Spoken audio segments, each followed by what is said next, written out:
And I think we covered everybody. Okay, it is great to have you here on this fine, chillier than what it was, evening. So tonight is the second jewelry workshop that we've done, and it's the first of two of a series that we're calling the Jewish Gemstones series. And I need to say something right off the bat about gemstones, because this is really important. Hey, Bev, good to see you. Welcome. Hi, good to All see right, you so too. here's Thank you. what's important about gemstones, and it really relates to tonight's theme, because as you know, we're making jewelry that is inspired by the Kohen Gadol, the high priest's garments, specifically the Hoshen Mishpat, the breastplate that the high priest would wear. So the high priest would wear a breastplate that was essentially comprised of 12 stones representing each of the 12 tribes. It was made with, there was fabric around it, there was gold surrounding it, there were gemstones. And it's amazing because the commentaries explain that a gemstone is a stone that shines, right? So you have stones, you can collect stones from, from wherever, from a path, and you hold them up. They might be nice, but they don't shine. But gemstones are stones that shine. And that's really what we're all meant to do. We're meant to be individuals and people that shine, each in our own way. And that's tying into the message of the 12 stones. So the breastplate had 12 stones, each one representing each of the 12 tribes. Why 12 tribes? Why were 12 tribes necessary? Why not just one tribe, the Jewish people? So the mystics explain, this is something that's well documented and discussed in Kabbalah, Jewish mystical thought, as well as Hasidic philosophy. The idea is that 12 tribes are needed because of the individuality that exists amongst individuals. We're not meant to be monolithic. We're meant to each approach our divine service in our own way with our own path. In fact, as perhaps some of you may know, when the sea split after the Exodus from Egypt and the Jewish people arrived at the Red Sea and the sea split for the safe passage, according to our tradition, the sea didn't split into one passageway, but rather it split into 12 individual paths, one for each tribe. Why not? Why couldn't everybody, the entire Jewish nation take one path? Because of the diversity. Diversity is good. One God created many different individuals. And so the first message, the first theme that I'd like to share tonight is the theme of diversity and individuality. Yes, we're connected with one God, but each one of us is connected in our own way and can shine in a very unique fashion. So as we create tonight's really stunning jewelry with our leader Donna, and as we create the bracelet and the necklace, we should let us think about the themes of number one, shining like a gemstone. Each one of us can shine like a gemstone. And number two, we each shine in our own individual way. I want to take a moment to share my screen. And let's see if I can pull this up. I think this will work. Can you guys see my screen? Yeah. All right. So this is one of many different versions of depictions of the breastplate of the high priest. Donna, if I'm not mistaken, this is the one that we used in the image for this event it's tonight. from Chabad.org. From Chabad.org. Yeah. So we know that it's legit. So you can see there, it's against the backdrop of the ephod, the apron, or the robe that the high priest wore. Against that backdrop, we have the ʼOSHEN Mishpat, the breastplate, which is essentially a gold square with various gemstones, 12 gemstones inlaid. There was the golden chains that attached it to his shoulders. And then at the top of the shoulders, you can't really see it in this picture, but at the top of the shoulders, there were two additional stones, one on each shoulder, one at the right and one at the left. And those two stones were engraved with the names of the 12 tribes, 6 on one shoulder and 6 on the other. And therein lies another beautiful message. And that is, as the high priest, who was the spiritual representative of the Jewish people in the Holy Temple, as the high priest would do his service, he represented not just himself and not just his immediate family, but he represented the entire Jewish nation. And that's a really beautiful message about the nature of leadership. The nature of leadership is such that we're meant to represent the other. A Jewish leader is someone who represents the other and literally carries the other on their shoulders.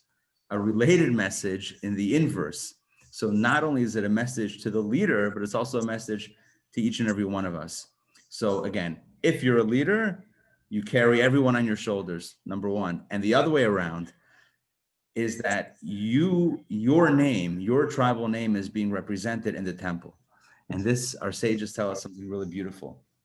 If we kept in mind, right, that our actions are being represented, are being carried, if you will, by the high priest in the holy temple, we would probably think twice about what we did next, knowing that it's not just an individual private moment who's doing something, you know, on their own, but rather as a part of a tribe that's being represented by the high priest in the holy temple. So knowing that our name, so to speak, is or was being carried in the holy temple, that was meant to impress something really fantastic amongst the populace. So some themes to think about as we create tonight's jewelry.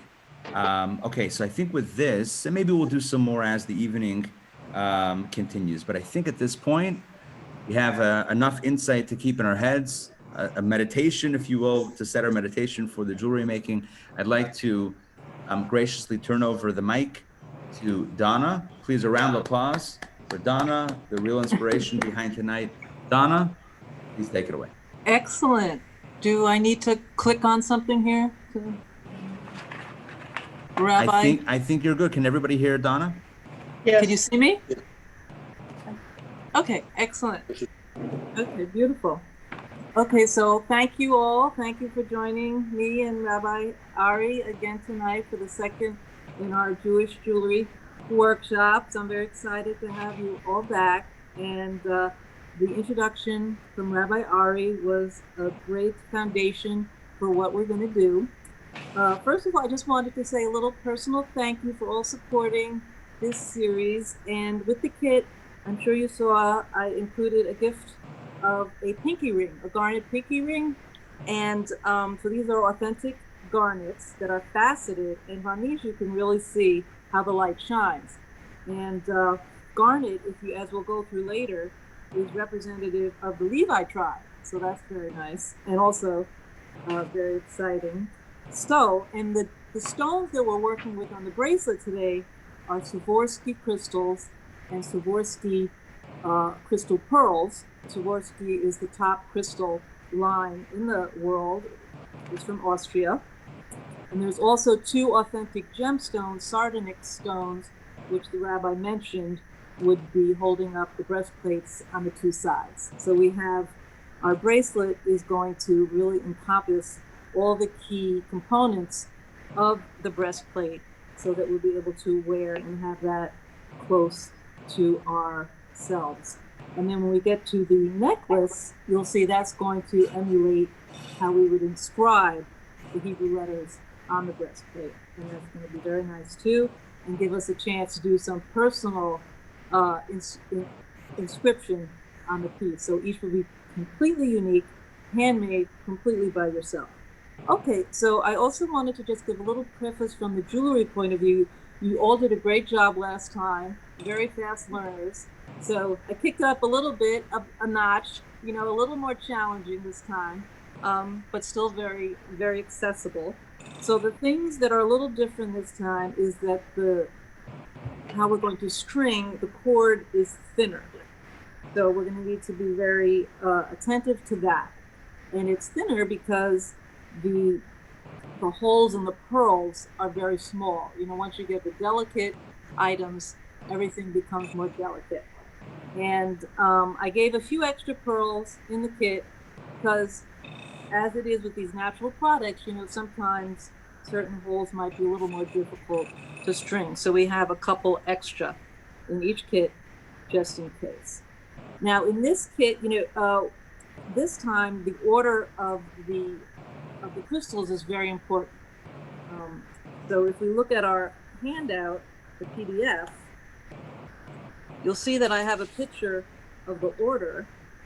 and then a listing underneath of each tribe and the associated gemstone. And then we learned in our last class that we should be working, if at all possible, from right to left. And also that corresponds with how the stones are actually positioned on the original breastplate. So please follow along on the order of the crystal from right to left as shown on the PDF. And I have it in color, so you should be able to get that in sync. So that's important to do that first. I'll show you, I laid it out here on my workspace. So a lot of jewelry making involves preparation before we get actually into the actual construction.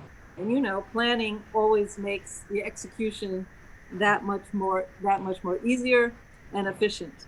And this is particularly important because each crystal represents a different gemstone and represents a different place on the order. So that's why it's important first to lay out the order of the crystals before we actually start stringing. Any questions so far? So Don, let me just check in for a second. Did everybody get the PDF? Did anybody not get the PDF? Raise your hand if you did not get the PDF. Which one you refer to? There are a couple of them. The ones with the instructions for the bracelet, where it has the picture of the breastplate on the front, the first page. So here's what I'll do, just to be safe. I'm going to attach the PDF to the chat. I'm going to drop the file into the chat, and you should be able to click on it and then open it up from there. I don't think that I want to share the PDF on this screen right now because I'd rather everybody watch Donna as she leads it. I mean, by the way, you can always click in Zoom, you could always click on speaker view, and then Donna's screen will fill, if you're seeing everybody, that one screen, Donna's screen will fill the larger view. But I'm going to drop the file into the chat now for anybody who needs it. Yeah, I think also, You can also pin the speaker, and Donna's screen will stay on the screen. How do I do that? How do I do that? If you click on Donna's name, there'll be three blue dots that show up, and you click on that and you hit pin. She'll stay on your screen. So that each participant needs to do that, right? Yeah. Got it. Excellent. Okay, so also just to give you another little insider tip. So, you know, I gave you the pre-cut cord. And also the little trick that I did was, and of course I made it extra long because that's gonna make it easier for us to string. It's probably hard to see, but just for the insider knowledge, I snipped each end like at an angle. So that gives it more like a spear type of, as close as you can get, shape or form, so that you're trying to make it as easy as possible for the stringing. Okay, so if there's no further questions, we're going to start. Well, I have a question. Yes. I wasn't at the first one, but Okay. I don't know. Is it this bag? It's the bag with the beads, the colorful beads. Yeah, because it doesn't look like I have anything red in here. Yeah, let me see which bag you're looking at. Yeah, there's two. There's some of them are very close, like the garnet and the ruby is very close. Can you share Looking. Can you share them, the garnet and the ruby? Okay. Yeah, I need to get a box top. This is, you see the garnet is on my right hand. No, the ruby is on my right hand and the garnet is on my left. Okay, I don't see you. Let's see. Yeah, the PDF has pictures of each crystal also to show you the different hues. Okay. Any other questions? Okay, so we're going to start stringing from right to left. So if we look at the photo on my handout, you'll see we start on the right side with the gold pearls. And of course, like I said, it's important to position everything, to plan, to position the beads as you're going to string them. That makes the whole project easier and more efficient. And of course, we want balance, as we saw in the first project. So we're going to have gold beads on both sides of the string of crystals. And to emulate the breastplate itself, we're going to have the 2 sardonyx stones that also frame the crystals. Okay, so now we're going to start beading. So we'll start with on the right side of your string, if possible. We're going to start beading. So we take, if you're right-handed, you take the stretch cord in your right hand, hold it between your thumb and 2 first fingers, and then the bead in your left hand between your thumb and your first finger. And you gently turn the bead until you see the hole, and then you push the cord through the hole. Now it's a very small hole and very strong, a very thin cord. So this project requires a little more patience and focus than the first project, which makes it a tiny bit more advanced.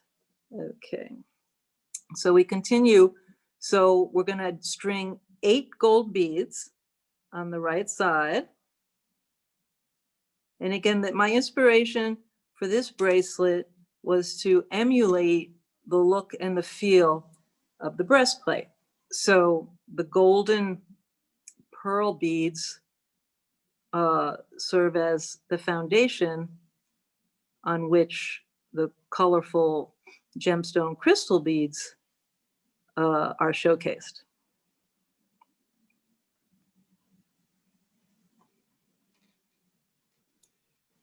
I'll also mention parenthetically, just because I just got inspired to mention this, that 8 in Kabbalah represents a transcendent number, that which is beyond nature. The natural order is marked by the number 7, and 8 is supernatural. So we have also like a really powerful energy with the number 8. I think you'll probably talk this week in the Secrets of the Bible class about Noah and the gemstones in the window, right? Yeah. So that's apropos as well. So either a gemstone or a window, as you were saying at the beginning, serves as the light, access to light, or shows light.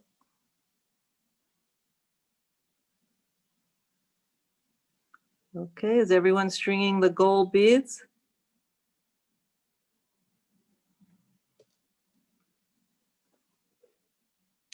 You tie a knot for the gold beads? No, we're going to tie the knot at the end after we string everything. So that the knot tying is what's going to change a long string of beaded beads into a bracelet. So that's the closure mechanism.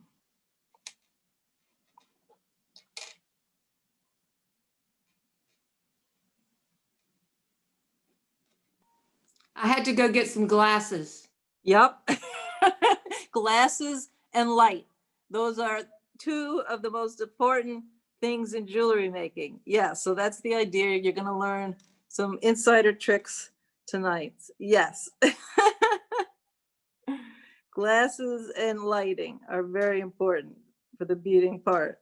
Yes. Okay, so I strung 8 beads, 8 pearl beads, gold pearl beads. So now I'm going to follow the pattern. So after the 8 gold beads, we have 1 sardonyx stone. And that's a real gemstone. And it's very rare. And it has it was found as historical historical sightings in Israel. It's very unique. Okay, so that's an original. It's a variation of onyx, and that again represents the two stones that were engraved carrying the breastplate. Okay, so I put on. And what, Donna, what color is that? Does everyone know which one that is? So it's very dark. It's almost black, and it's a gemstone, not a crystal, and it has a little bigger hole, and it's dark and faceted and round. So the 12 crystals are more geometric, faceted. So this is round faceted. See, that's another part of jewelry making, that every shape has a different name. So the gold pearls are traditional round beads. The shape of the 12 crystals for the 12 tribes are actually, the formal name is a bicone, B-I-C-O-N-E. So that's the formal name of that shape, the way it's faceted in a geometric sense. And the sardonyx is round faceted. So this is an inside joke. There could be 70 facets, 70 different types of shapes and styles of beads, let alone what type of stone it is, right? But the shape also comes into play.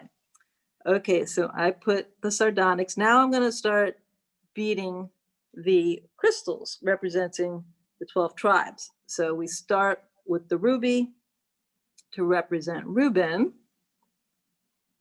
And so also in the handout, you can see that there's some discussion I included from Chabad.org. There's discussion about the different attributes of the different tribes and what the gemstones mean, what personality they reflect, and the history behind what happened with the tribe and the gemstone. So that's also interesting. Quick question. Yep. Is the ruby the lighter one or the darker Yes. one?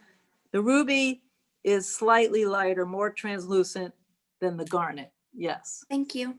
Sure. So we start with the ruby, then we go with the peridot. Now be careful too, because there's a few green hued crystals. Okay, so peridot is the next, and that's for the Simeon tribe. So you see the crystals are easier to bead, to string, because they have larger holes and more uniform. Okay, so after the peridot, then we come to the garnet for Levi tribe.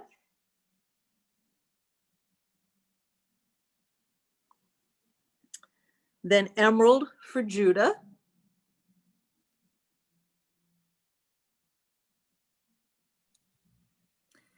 And if anybody is unsure about a color or a stone, I'm just imagining that I might be. Just I don't have a kid in front of me, but please unmute just unmute and ask away if you have a question. Then we have sapphire for Issachar. Yeah, so as you saw on the picture of the breastplate, there's 4 rows, right? There's 4 rows, 3 stones on each row, and that's in a particular order, and that's what this order emulates. Then white pearl for Zebulun.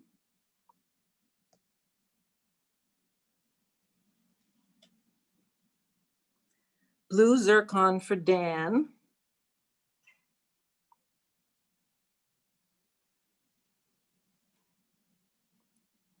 Turquoise for Naphtali. Silver crystal for God, GAD.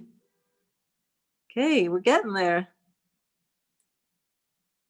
Crystallite for Asher tribe. Onyx for Joseph.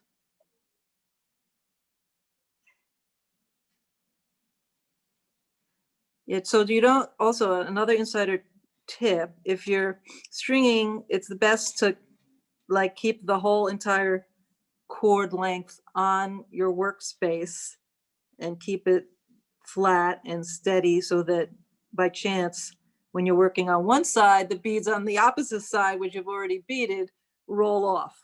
So that's also an advantage of having an extra long length of cord, which cuts down on those kind of mishaps. And the last crystal is jasper for Benjamin tribe. Okay, how's everybody doing?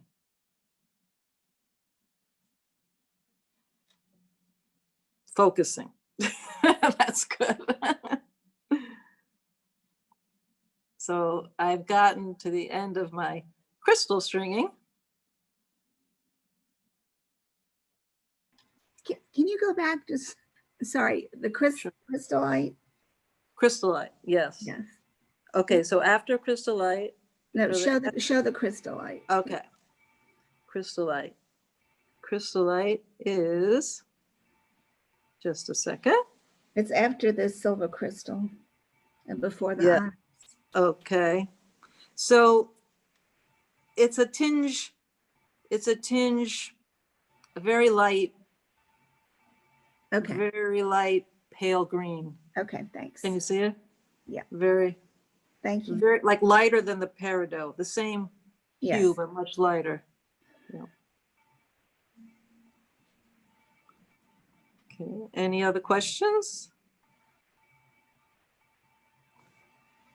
Okay, now putting on my sardonyx stone to make the second frame of the crystals.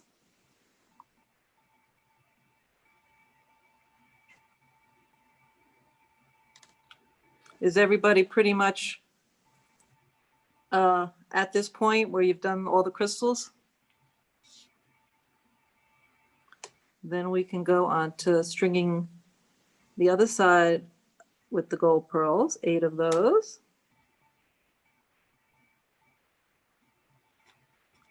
And just for your information, the formal color name of this pearl is called vintage pearl, which I thought was perfect for this project, since definitely the breastplate is definitely a vintage item.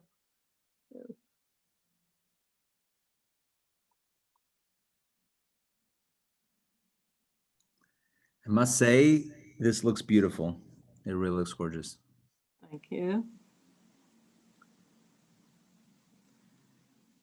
So the idea of the composition of the bracelet was, as I mentioned earlier, to have, most importantly, the 12 stones for the 12 tribes and have them showcased in a way that emulates the way they're presented on the breastplate. I mean, the breastplate itself originally must have been very heavy, right, Rabbi?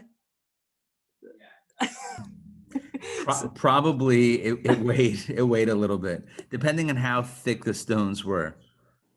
And then the thickness too of in gold, solid gold of the breastplate itself. So, and it wasn't meant to be a delicate, work of fashionable art. It was, of course, it was meant to be decorative, but not necessarily delicate. And so we are making a nice personal piece of adornment art.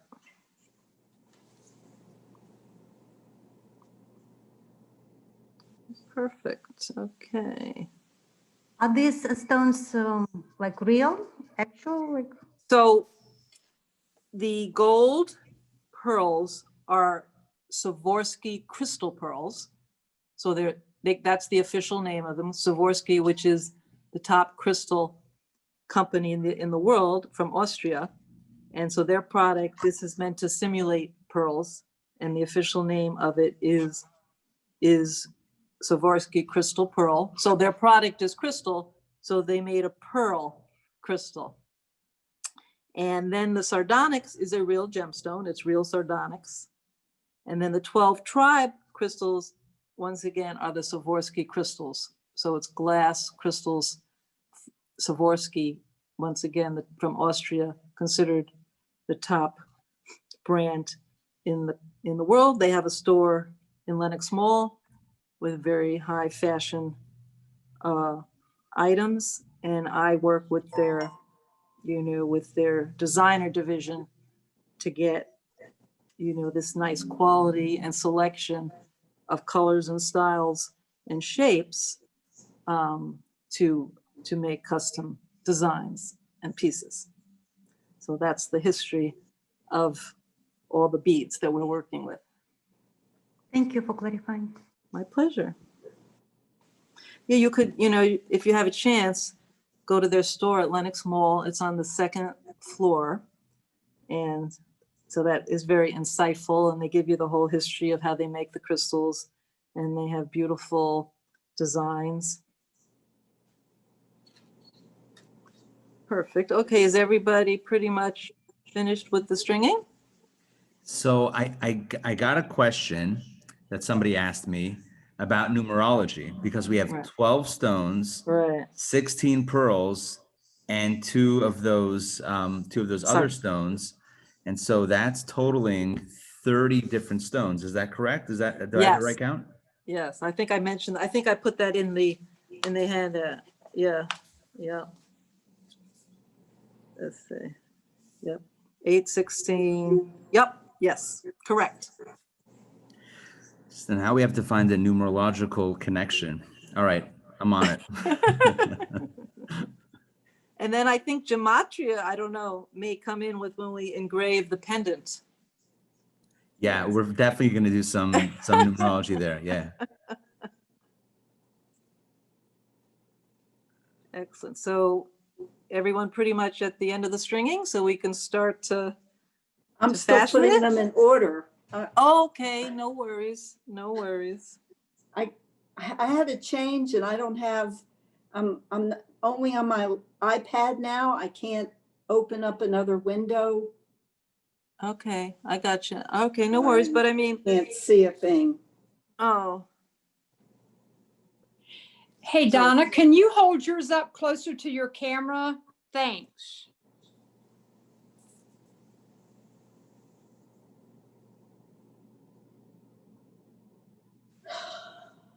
any questions, Joy?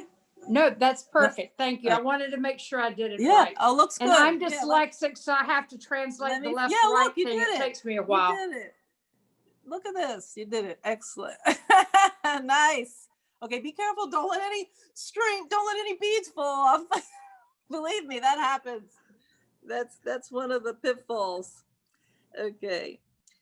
Shonda, don't worry, you can always come back to it a little later, now that you got the gist of it. Okay, then if most of us have finished the stringing. So now, if you remember when we did the necklace, we didn't have to worry about sizing of the necklace because, necklace sizing is really one size. Once you determine what length you want it to be, you don't have to be as finessed with making the closure. But, a bracelet, you have your preference. You want it to be a little snug. You want it to be a little loose. And then people have different, diameters of their wrists. So that's, again, a little bit of an advanced level to determining, what size you want the bracelet. So Oh. I picked, in the necklace project, the 108 beads were for a specific reason, for the numerology of the 108 beads. Here, the 8 beads on each side, I guess that's serendipity that it works out for the numerology, but it actually, from my artistic point of view, was that sizing, it was the exact right amount to make a finished bracelet to match like a average woman's wrist size. So that's what I did. And you can see the one I'm wearing has the 16 golden pearls all together, 8 on each side and then put together. So it's comfortable, not too loose, not tight. I think I have a pretty much average size wrist, but I did include extra pearls in case you want to. If you wanted to make it bigger, you could put one more pearl on each side to keep the balance. And if by any chance, either you're making for someone that has a very thin wrist or you yourself have a thinner wrist or like it snug, you could take one pearl off from one side or one from each side. And the way we test the size, so I would recommend that you start by testing the 8 on, how we've done it together. So 8 on each side. Now get on this part, take it slow and careful. Again, we don't want to lose the beads. That's the last thing we want to do, is have the beads come off after we've strung it. So very gently and with focus, grab each side of the cord with each of your hands, and then take your right hand, if you're right hand, or either hand, whichever is your most comfortable, and hold the two ends of the stretch cord at the end of each bead on each side. Hold it together to make it a bracelet shape. And then, and make sure here's very tight together. Hold it very, very tight. This is very important while you're testing it. Very tight. And then gently put it on your wrist. Now, this is also another lesson.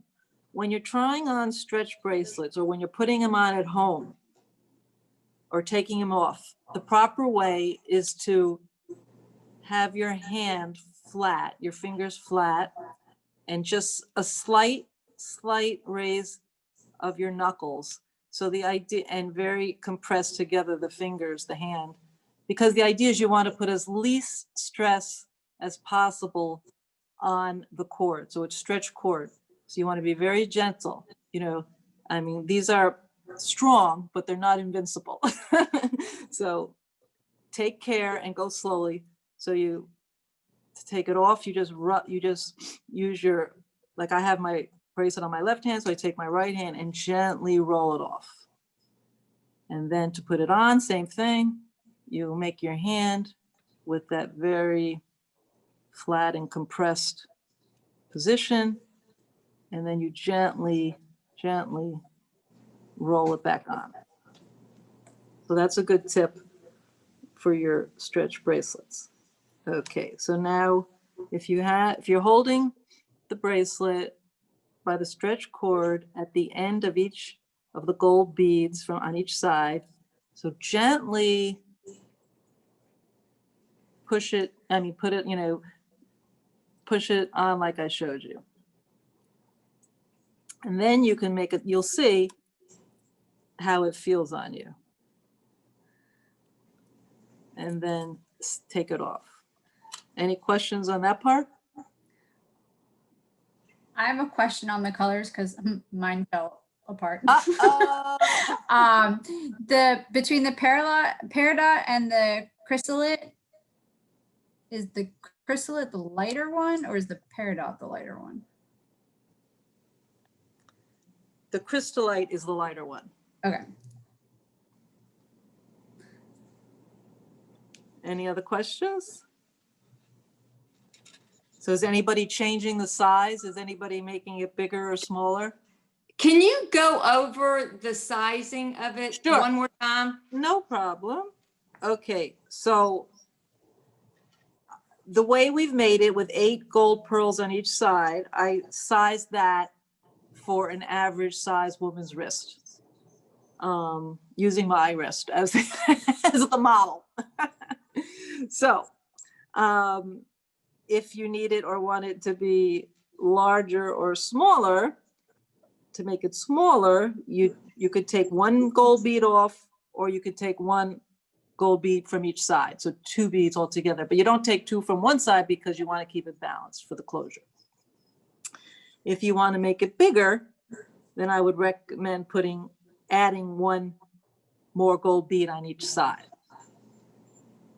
And to help you figure out how the sizing works for your own wrist, you hold the 2 sides of the stretched cord in one hand tightly against the end of the 2 beads. So you're simulating as if you had tied a knot. That's what you're doing. You're simulating the effect of tying a knot without tying the knot. so that you can get a feel for what the size will be on your wrist. And to actually test it on your wrist, you very gently put it on like I demonstrated. Any other questions? Okay, now we're getting. So yeah. one thing. So Allegra wrote in the chat that she had to take off a bead because of a smaller wrist. That's not a problem, right? You could take No. off. Yeah, you can Okay. take one gold bead off of one side, or you can take one gold bead off of each side. Right. Either Maybe way. that would balance it. Yes. Okay. Yeah, that's not a problem. That's the whole, this part of the, that's what the advanced level of this project to the necklace is, that we're sizing. We're learning the concept of sizing. Okay, so that's why I included some extra beads just in case. Okay, are most of us ready to tie the knot? We lost ours. What? We're still doing ours. Okay, but it's no problem. You can continue because I'm always here for the questions. Okay. I think some of you are ready to knot, right? Okay, so to knot, we hold each side of the cord in each hand, and once again, be attentive and focus so that we don't drop one side and some of the beads fall off. That's the last thing we want, to have to repeat everything. Okay, so you simply tie a knot. Okay, but after you start making the knot, you do want to pull it very slowly and gently, because if you go too hard and too fast, then all the beads kind of roll up on each other. So there is an act to this as well. You see I'm going very slow and deliberate. There. Okay, I got it. Yep. There you go. And then once you get it to there, you pull that tight. And then you make another knot. And you can make two more. It's thin cord, so that works.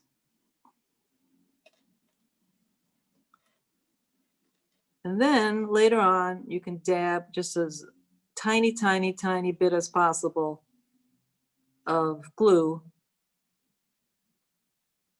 Not Elmer's glue, like a clear type of project glue. Voila. Joy, did you knot your bracelet? Anybody complete it? Oh, looks like looks like you're testing it. Oh, is it done? I did. Yay, nice. Let's see it, please. Look at that, beautiful. Okay, try not to, the bracelet's beautiful, but when you put, did you catch when I was suggesting? Yeah. Because if you do it, you know what could happen, right? You go like, so you don't want to put too much pressure on the cord, but otherwise, perfect job on making the bracelet. Congratulations. Good job. Excellent. Anybody else finish it? Yay.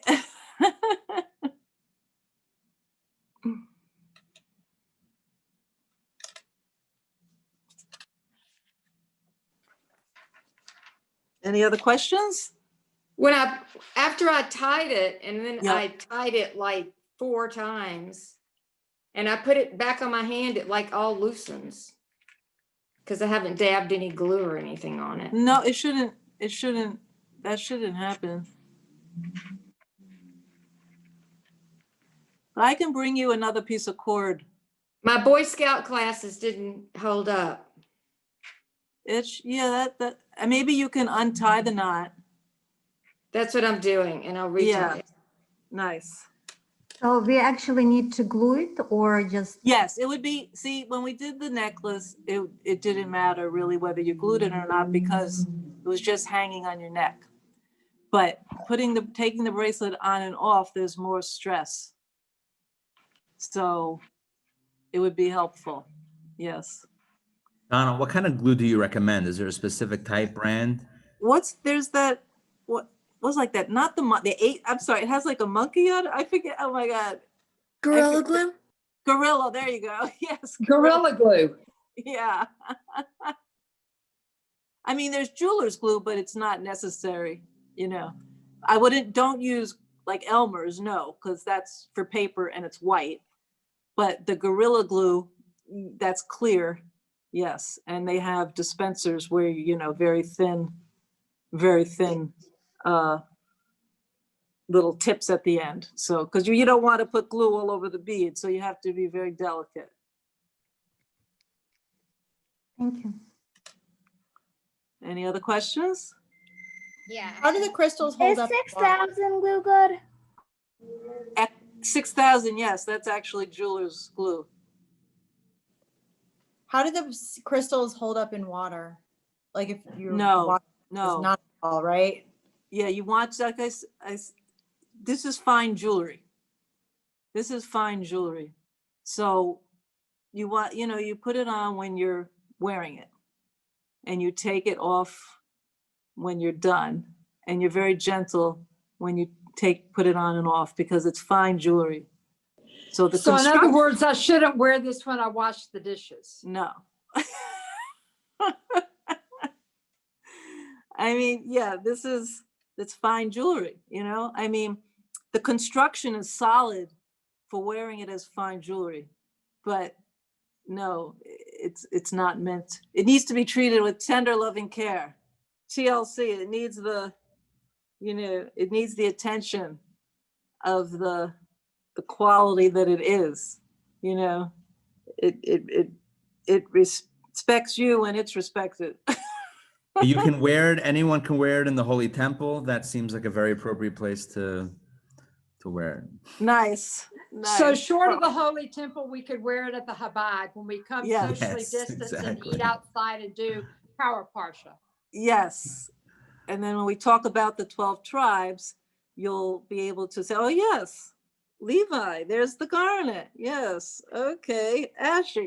And you know, what's also good, you know, the rabbi was saying at the beginning that, you know, we all have different personalities and the different colors and tribes reflect that. But I also feel that you can use the crystals, which represent the different tribes, as we've seen in the, you know, to enhance certain parts of you.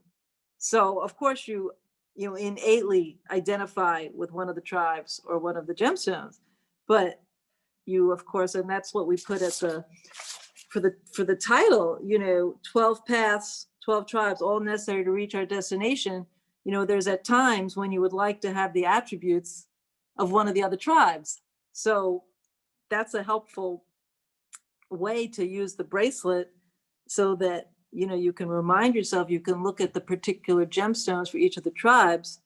And whenever you're feeling, you know, a certain way where you want inspiration or strength in a certain direction, you know, you can meditate on the particular gemstone that matches that desire. Like, so on page 3 of the handout, it goes into, you know, some of the representations of the meanings.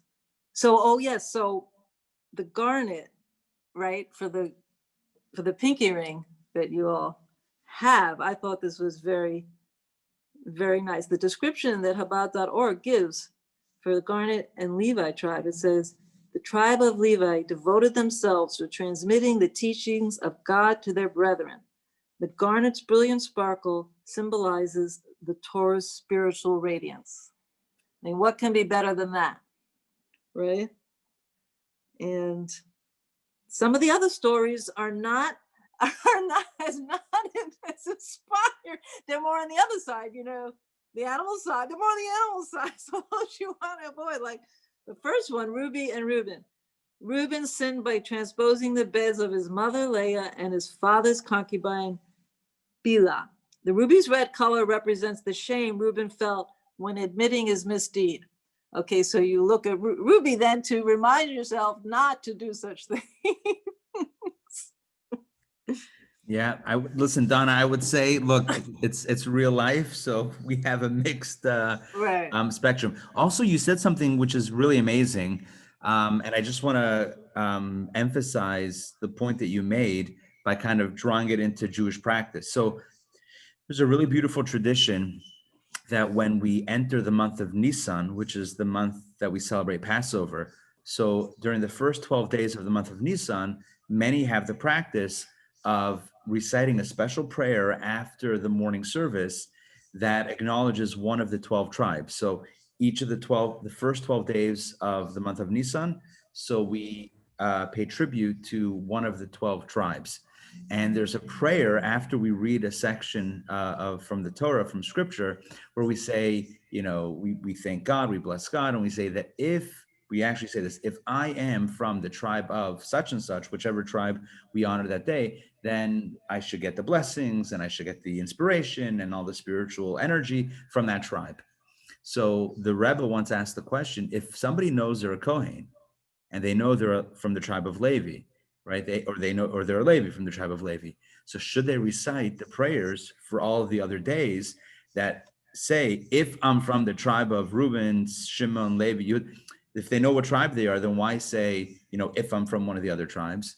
The Rebbe explained that even if you're from one tribe, you still have the energies from the other tribes on a certain level. In other words, there's a primary energy and a secondary energy. So we have really an admixture of all of the other energies, and that's reflected in the Jewish tradition that everyone recites the prayer for all 12 tribes. So anyway, just to corroborate what you were saying before, and that it's reflected in Jewish practice till this very day.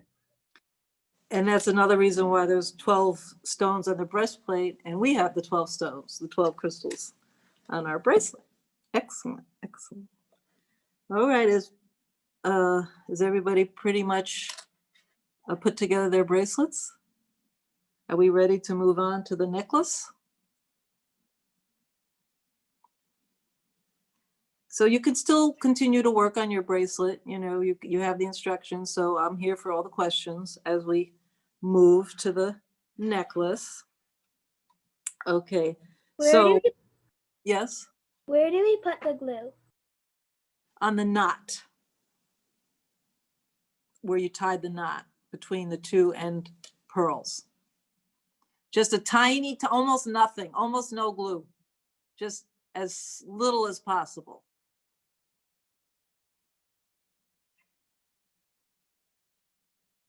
And let it dry.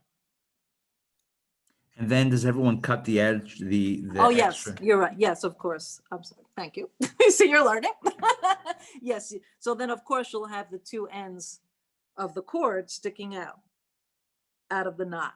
Then, of course, when you cut you're going to trim the excess stretch cord. Now, that's another time when you have to be very, very, very careful. You don't want to cut the knot, because then the whole bracelet, all the beads come off and you need a new string, a new cord and stuff to restring. So that's very important. Go very, very, very slow. And just to be careful, to be sure for insurance, don't go all the way to the end. You can leave it just a tiny little piece. You can cut, leave like a centimeter extending so you don't risk cutting the knot. So you can cut, it's clear and it's on the back of your wrist. So it's fine to leave just a tiny bit of the stretch cord extending, so you're not cutting too close to the knot and risking cutting the knot. That would not be good. The bracelet is very beautiful. Well, thank you so much. Enjoy wearing it. Yes, I really like the design. It is beautiful. It's very elegant. Thank you. Yes, it's evening wear for the It holidays. Thank you so much. And you made it, so it's part of you. And each pearl, and gemstone is unique as well. So each bracelet is unique, even though it shares the design. It's still one of a kind, and you made it, so it's part of you. So very special meaning when you wear it. So enjoy. Thank you. Beautiful. Okay, we're going to the next step, our necklace component. So the rabbi already, discussed the role of the sardonyx stones in carrying on the shoulders the breastplate. And then also on the handout on page 4, there's some discussion of it as well. It says, why 2 sardonyx faceted beads framing the 12 crystal gemstones? Okay, it says, so it was sewn to the 2 shoulders. Each bead was sewn to a shoulder strap, so the shoulder strap would extend all the way to the high priest's shoulder. And then affixed to each shoulder, a square sardonyx stone set in a setting of gold. Now, this is the important part for us tonight. It says the names of the tribe should be engraved on the 2 stones, 6 on one stone and 6 on the other, according to the order of their birth. Joseph's name would be written, I guess this is Joseph, is that correct? Ayuda? It would be, so the way they wrote it was with an extra letter hey. Let me pull it up. Okay, So they right. wrote it with an extra letter hey. Yehosef. Instead of Yosef, it's Yehosef. Yehosef. Which is found in scripture also. In Psalms, sometimes it writes Yosef, Joseph with an extra hey. So it's an alternative spelling, but they did that to get the characters right. Nice. So there would be 25 letters on one stone and 25 letters on the other stone. So the Hebrew inscription is a very important part of the breastplate. And so we're going to capture that spirituality in our necklace. And you could see just visually that the shape of the pendant itself and the look, it's brass. And the shape, it looks like a miniature breastplate, the shape itself. So, so you feel like you're going to be wearing your own little breastplate. Okay, so now this is our first time working on a non-beaded necklace. So this is very exciting. So we're going to start with the cord, the black cord.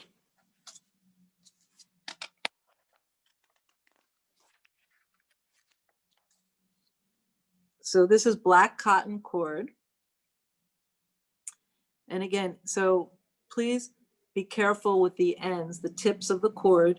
I cut them at an angle to make it as spear-like as possible. But, this is cord cotton as opposed to before we were working with stretch cord, like elastic. So cotton cord is more sensitive. So, prey to fraying. So we want to avoid as much as possible manipulating the ends of the cords so it doesn't fray. Because if it frayed, then it would be harder to insert the cord in the beads. Okay, but we're not going to manipulate it too much, so it should be fine. Okay, now take your pendant, your brass pendant. Now gently take one end of the cord, gently. And again, try, don't like force it in, just be very gentle, find the hole and just try and make it one easy, clear pass so that you don't have to take it in and out again to risk any fraying of the end. There, pushed it through. Now, gentle, and again, similar to the working with the stretch cord, once you put something through a hole, a cord through a hole, you don't want it to come out. You don't want to have to lose anything or do it again. So again, pay attention to all that. So the goal is to gently pull the cord through so the pendant is halfway on the cord, meaning that if you put the two ends together, again, don't try to avoid touching the real ends, but more near the end, so that you'll have an equal length of cord on each side of the pendant. Donna, I can tell you've done this before because I think you guessed exactly right in the middle. Not guessed, I'm saying. There you go. Yeah. Okay, perfect. Oh, okay, we're gonna stop at no. Yeah, we can do the inscription afterwards. That's fine. Yeah. Okay, so has everyone gotten to that point? Now they've put the cord through? Okay. Now, okay, we put it through one hole. We put one string through one hole. Now we have to put both sides of the string through one hole. So that, again, that becomes, you know, a little more advanced, but we can do it. So you can look at the picture on the handout, or here you can look at my sample here on the screen. And FYI, so I designed this style again for the class. You know, it's an original design from my own inspiration from the breastplate. And I was really excited. I found last week that this actual design has just been made by Ralph Lauren Jewelry, and it's going to be in the stores in November, and it's $68. Yeah, it's cord, it's black cord. The pendant is different. You know, it's a different pendant they use. It's not the breastplate, but the necklace design, you know, the cords and the two beads and a hanging gold pendant is exactly the same. Anyway. Okay, so are we ready to do the next step? So is everybody put the breastplate, the pendant through the cord? Okay. So now you take one. So the idea is that we're going to put both ends of the cord through one pewter bead. And you can see that the hole in the pewter bead is large. It's not oversized. You know, you still have to be attentive to get it in, but you can see it's a large hole. The best way to do it is to do one side at a time. Again, try to avoid excess manipulation so we don't fray the ends of the cord. Take one end of one side of the cord and gently put it through there. Okay, you don't have to go too far out. Just put it, make sure it's through. And hold that in your hand. Continue to hold in your hand. Take the other piece of the cord, the other end of the cord, and you also want to put it through. Now the trick there is to try and hold the bead tight between your fingers and gently pull down the cord so it's as flush as possible to the downside of the bead, with the goal of leaving as much space as possible above the cord within the bead. And you can like put it between your fingers. And then once again, very gently, put it through. Push it through.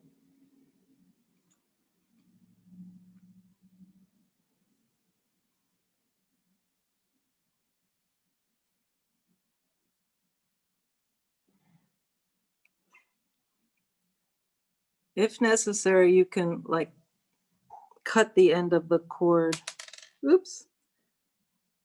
Yeah, this is probably the trickiest part of the whole evening.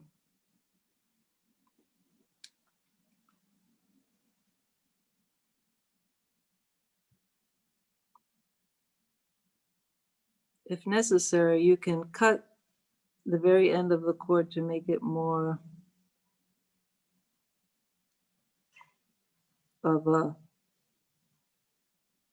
a sphere-like.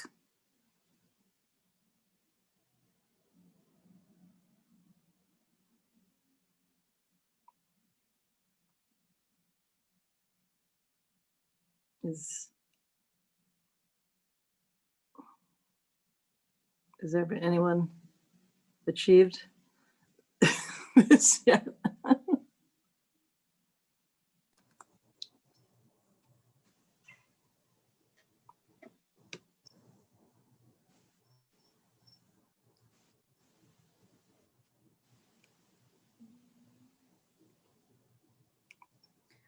I was able to do it by putting both strings in at the same time. So yeah, it's true. You can have different approaches, you're right. So I'm glad you tried it that way. Be careful not to cut it too short.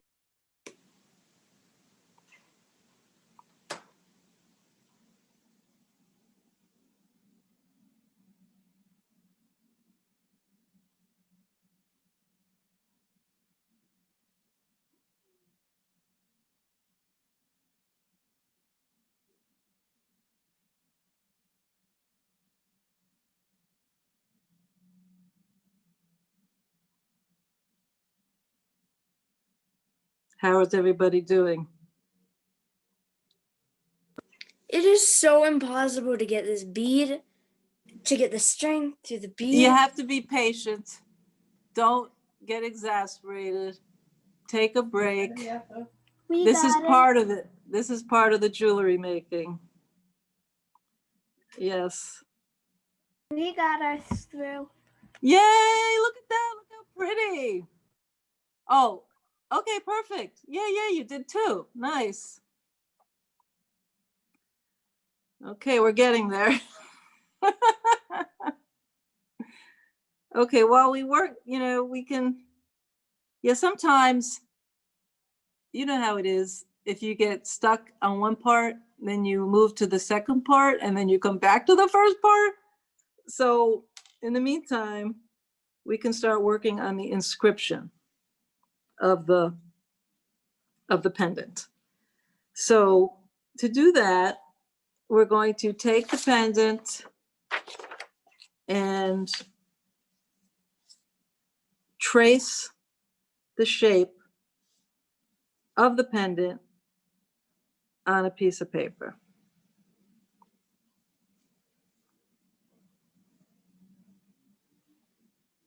Okay. And then you look at your handouts for the Hebrew calligraphy, and you have your choice of making a cursive high. That's what is shown on the handout and what I have in my necklace. Here. Oh. Here. Let's see. Or you can pick any of the Hebrew letters, and it's very easy instructions. First you use the the marker,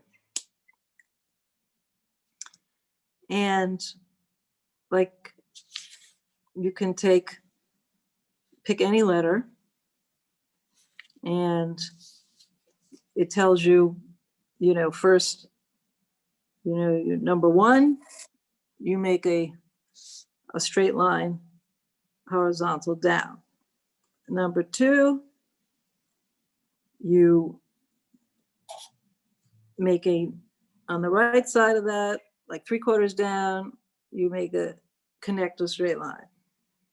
And three, so the Hebrew alphabet, how to write, gives very easy instructions on how to block print any of the Hebrew letters using a marker, a permanent marker. And where the tricky part comes in is to get it to the shape and size of the pendant. So that's where it comes in handy to trace the shape of the pendant so you can practice within the pendant and within the size of the pendant without actually marking the pendant directly. Donna, will you move the piece of paper closer to your, nope, the opposite. Yeah, it's because you can't see it in your Okay. screen. Gotcha.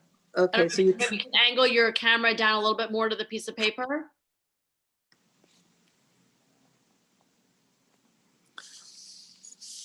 okay, is that better? Kind of. Okay, so you trace, you trace the pendant on a piece of paper. And so it's basically a medium or small rectangle. And then you look at either the cursive chi or the Hebrew letters on the Hebrew alphabet page and follow the directions on the Hebrew alphabet page, or else emulate what the cursive chi looks like. So do you know which, are you doing the cursive chi or a letter? So I think the letter option, you could choose I don't know that people can write their whole names in Hebrew Right. on that area because it's a little bit Right. small. So probably one letter would fit. So you could choose an aleph, or you could choose, the first letter of your Hebrew name, or you could write chai, which is the ches and the yud. Right. Can you tell more about these letters? Like the first one, is it what? So what letter do you have an idea of what letter you would like, or what meaning you would like it to have? I like the shape of the third letter. I don't know what the letter is. It just like the shape. Gimel? Is that a gimel? The Yeah, gimel? that's a gimel. So that's, if you look at the page, the gimel, it's like the third, in the middle of the first line. So the instructions tell you to put your marker But on what the is the page. meaning of this letter? Oh, the meaning. yeah. Rabbi, the meaning, please. Well, first of all, letter gimel is the third letter. For me personally, it's in my top 22 letters of the Hebrew alphabet. That's a joke because there's only 22. No, gimel, what does gimel mean? Gimel actually means giving. Gimel is like gemilut chasadim, which means acts of kindness. Gimel, in fact, the shape of the letter almost looks like somebody who, according to the Talmud and Kabbalah, like somebody who's running. You see how there's like 2 feet on the bottom that are kind of like opened up? It's almost like two people that are running, a person who's running to extend a kindness, to give something to someone in need. So it's the idea of a benefactor, of somebody who's giving and generous to someone in need. That's the energy of Gimel. Thank you so much. That's nice. So you can actually inscribe the two sides. So you can actually pick 2 letters. Just make sure that after you inscribe the first side you're inscribing, that you just let it air dry for 30 seconds, because if you immediately turn it over, then it'll smudge. So Yeah, actually, it's a very good idea. And can you say something about the first letter in the second row? This Rabbi? Is that the on the right side or the left side? it's left side. Sorry, the small square, like a triangle, like I don't know, like angle. 1 second. So I'm gonna open up my the chart right now. Let's see which is depicted. Oh, the little letter. Mm-hmm. Yeah, that's a yud. That's a very special letter. That's the first letter of God's name, which is the 4-letter name of God that has the yud and then the hey above it, and then a vav, and then a hey. Anyway, but yud is a very special letter. Interesting. It's a little letter, but it packs a big punch. And where can I read more about each of the letters? There are some really good books. There's a book called Letters of Light that explains each letter according to Kabbalah. But yeah, you can, maybe I'll post in the chat a link to some insights into the letters. Perfect. Thank you so much. Sure. And Donna, so people don't need to do it now if they're still considering their letter, right? Yes, correct. They don't Okay. need to. Yep. Yes. Right. We've gone over all the instructions. Yep. And I also write on the instructions. So even if once you decide to, after you've practiced and chosen and practiced, you can, and you wrote it with the marker on the pendant, you still have options, because you can actually remove the marker, the pen mark, with acetone. Acetone will take it right off, pure acetone, which is nail polish remover. So, and then you just let it dry, and then you're fresh start. Awesome. And I just dropped in the chat, if for those that are interested in doing some more research on the mystical meaning of the letters, I dropped a link to a series of essays on Chabad.org that explains a bit of a deeper significance behind each of the 22 letters. So you can, it starts with Aleph and then it just continues down from there. So how's everybody doing? Any questions? So a needle threader worked. for With the getting cord? it- The Yeah, cord? finally. Good for finally. you. Nice. Good ingenuity. Yes. And what about Allegra and our Hebrew name is Simcha. So what would that just be if we wanted to do that, would be the Shin? Yeah, exactly. And that's a really beautiful letter actually to have on the pendant. And then remember, you could do both. Pendant double-sided. Yes, you can. Yes. Yes. Just make sure before you turn it over that if you've written on one side with the marker, you just give it a few seconds so that it's fully dry. So you don't, it doesn't take long, only 30 seconds really, but you just want to make sure that you give it a few seconds to dry. So when you turn it over, it's not smudged. It doesn't end up getting smudged. But yes, definitely. And then, so it's a reversible necklace. Yes, you can wear it on either side. And then also the length is adjustable.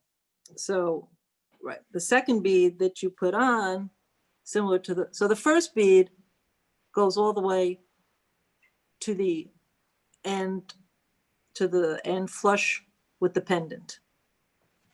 And then the second bead that's put on the same way is used as an adjustable length tool. So again, you want to make sure that it doesn't come all the way off after you've gotten it on, but you can, on the upper end of it, move it up and down to make it longer or shorter. So does that mean that there's no need to tie the top because you Correct. have adjustable? Yes. And as I said, it's the exact same way that the Ralph Lauren has designed theirs, right? So yes, that's part of the style, that you have the free flowing, it's like an organic look. Yes. You have the free flowing ends. Beautiful. I also want to mention, I know we spoke about the individual Hebrew letters, but just getting back to the other option, which is to write the Hebrew word chai, which is a ches and a yud. That's a really beautiful symbolism that appears on many necklaces and bracelets and pieces of jewelry. Chai means life, and it's the numerology is 18, so it's a very special inscription.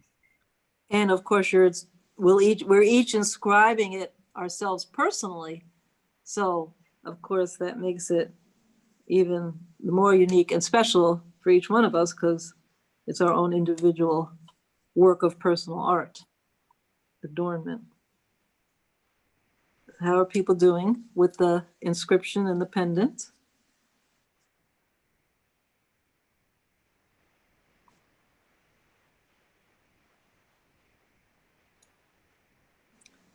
So this is the pendant, also easy care, but be gentle. So yeah, don't wear it in the shower, things like that.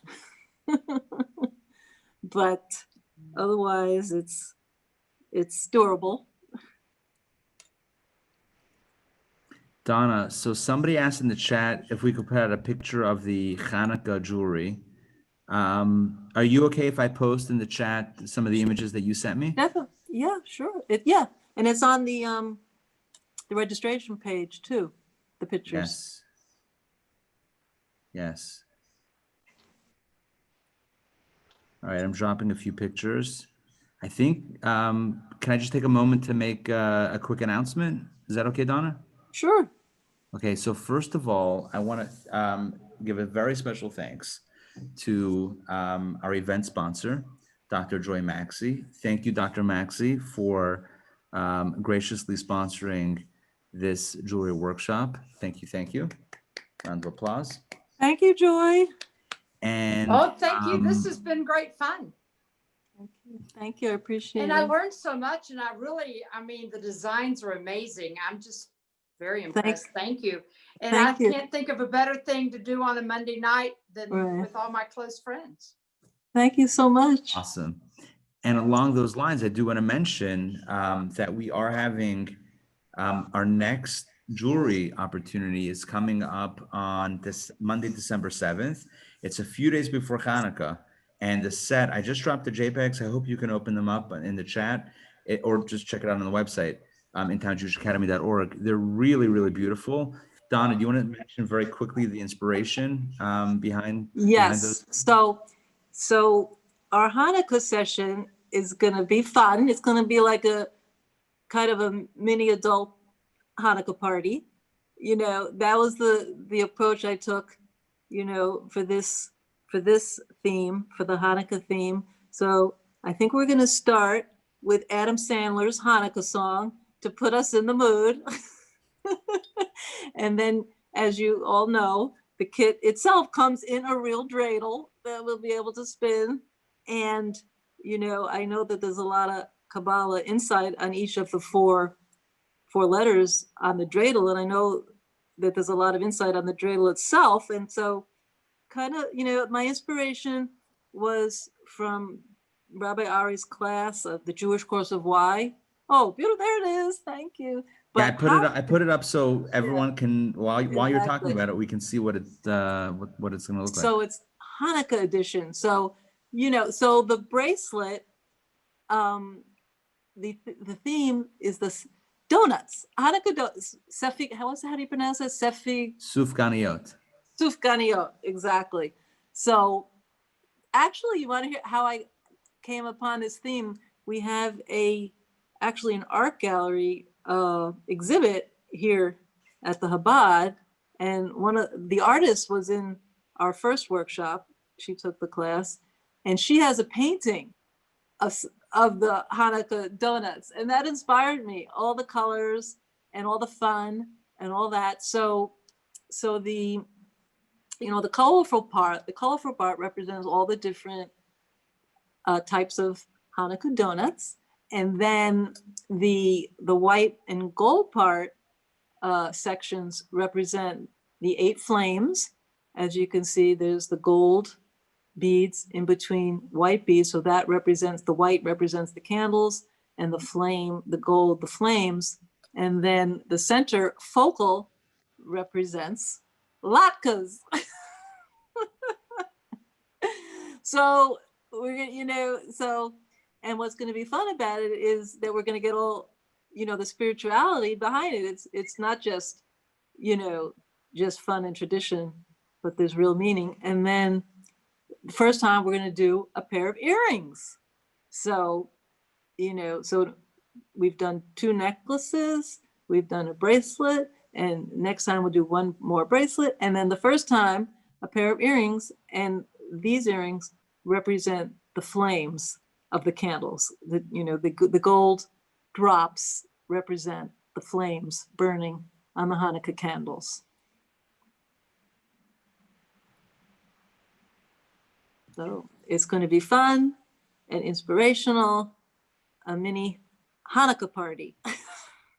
Is with Rabbi Ari's kugel latke recipe? Well, You know what? That's a brilliant idea. I didn't think of that, but maybe, I wonder if I can get latkes to everybody. Oof, that would be, I would not mind that. Okay. At least the recipe that you can all use. Yeah, that's a great idea. Thank you, Joy, for mentioning that. We'll have to integrate that. Donna, we'll have to get to. that sounds fun. I was actually, because you gave us the recipe. I think, was it today that you gave? Oh, it was yesterday. But I've been mentioning recipes lately, but Right. I have a few really good potato latke recipes. Yes. Remember, this will be Monday the 7th. I believe the first night of Hanukkah is like Thursday night, I think. So you'll have a few days before to kind of create the jewelry. And by the way, I would recommend, it's a great Hanukkah gift. Hanukkah themed jewelry, bracelet, and earring set is pretty cool. I know some of you, many of you, already got both packages. If you haven't yet ordered the Hanukkah one, definitely consider doing that. It's really gorgeous and it's going to be a lot of fun. If you got one, we still have a few left. And by the way, I should also mention, I think we have 3 of tonight's kits that are still available. So if you enjoyed making this one, if you want to gift it to someone else and share the video from tonight's presentation, then you can reach out to me and we can offer to you at a good rate. So let me know. Happy to share it. You can message me privately, email, call me. Plus, it would give you more practice too. Yeah, and then you would end up with, things you could gift. So coming back to, so for those of you that registered for both workshops already, I wanted also to give you an extra thank you. So, you all got one special necklace from me. So I just wanted to give more insights into those necklaces. So the emerald necklace is actually a real raw emerald. It's approximately 10 carats, and it's on a stainless steel adjustable chain. And the emerald, along with rubies and sapphire, is one of the core trio of precious stones. So you can proudly wear 10 carat emerald. so you know what you're wearing. And then some of you got a Hamsa inspirational necklace, and each one has a different inspirational message, but they all have the same Hamsa, very sweet charm. Could you, Rabbi, give some insights on the Hamsa symbol? Yeah, it's a Kabbalistic symbol. It represents, typically it represents warding off the evil eye. So it's actually rooted in ancient Kabbalistic thoughts. So it's very, very much used in Kabbalistic imagery. It's a very cool thing. Maritza, I saw that you mentioned you didn't get the necklace. Did you sign up for both workshops? You did? Okay. So that means we still need to get that to you. So I had about 10 emerald necklaces, and after those, we went through those, then I created the Hamsa necklace, and then I also created a gemstone necklace on a gold-filled chain, but happy to also continue the inspiration. Maritza, just reach out tomorrow and we'll make it happen. Any questions?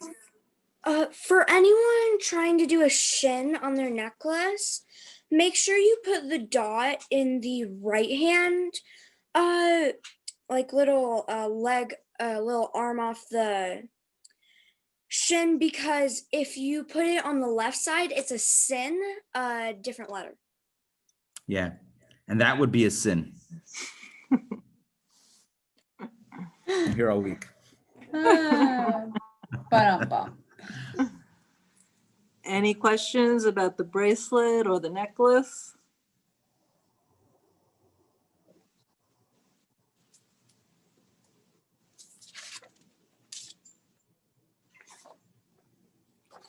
So I found a very nice article on Chabad.org. It's called "The Shining Stone of Noah's Ark." We must transform physical reality until it shines with a divine light. So, and they talk about Right, comparing the window. Okay.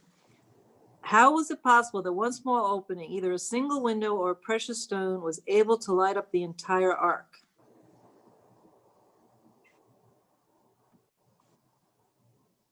What is the difference between a window and a light-producing stone? A window's light comes from outside, while a source stone shines from within. T-Z-O-H-A-R. What does that mean, Rabbi? Zohar. There were two Oh, Zohar. interpretations about what was the light source. Was it a window from bringing light in from the outside, or was it a stone that generated light from the inside? Yeah. It's also very interesting. You know, we've also been talking along the way in our lessons that we perceive stones to be inanimate objects, but they also have souls. The rabbi, I don't know how to pronounce his name, Labil, was the meditation class we had. He mentioned that the stones, you know, have a soul. Yeah. The Arizal says that that even an Evan Domim, even a still silent stone has a soul. Yeah, so I think the message, Donna, I mean, it's a great article that you mentioned. I think the message is that we're meant to be open to the light that's around us, but also be able to generate light from the inside that others can enjoy. I think we're about at the time. Are we, Donna, are we good? I found one more quote from this article that's really nice way also to conclude. It says, what does the shining stone mean for us? Though a person must remove the concealment, he can also transform the world until the physical reality itself will shine with a divine light. We must cause the stone, i.e. the dormant and the inanimate, to shine with holiness. Beautiful. That's a perfect way to end. All right. Donna, thank you. Thank you all for joining. Stay tuned for more excitement, more exciting events. We have a wonderful event coming up this Thursday with Kenneth Feinberg called Putting a Price on Life. We have, of course, the upcoming jewelry presentation on Hanukkah on Monday, December 7th. Please tell your friends about it. And can't wait to join then. Can't wait to join all of you then. Don't forget, at that event, we're going to do some Hanukkah songs. We'll do some Q&A about Hanukkah and a fun interactive conversation. We'll do some Kabbalah of Hanukkah, especially the number 8, which is a prominent theme, of course, for the holiday. And we'll talk about food as well. And we're going to make jewelry. And and we'll make some jewelry, some gorgeous jewelry. All right. Can't wait to see you all then. Thank you again for coming tonight. Thank you. Everyone stay safe and healthy. Take care. Thank you. Good night. Thank you. Thank you. Enjoy the jewelry. Yeah.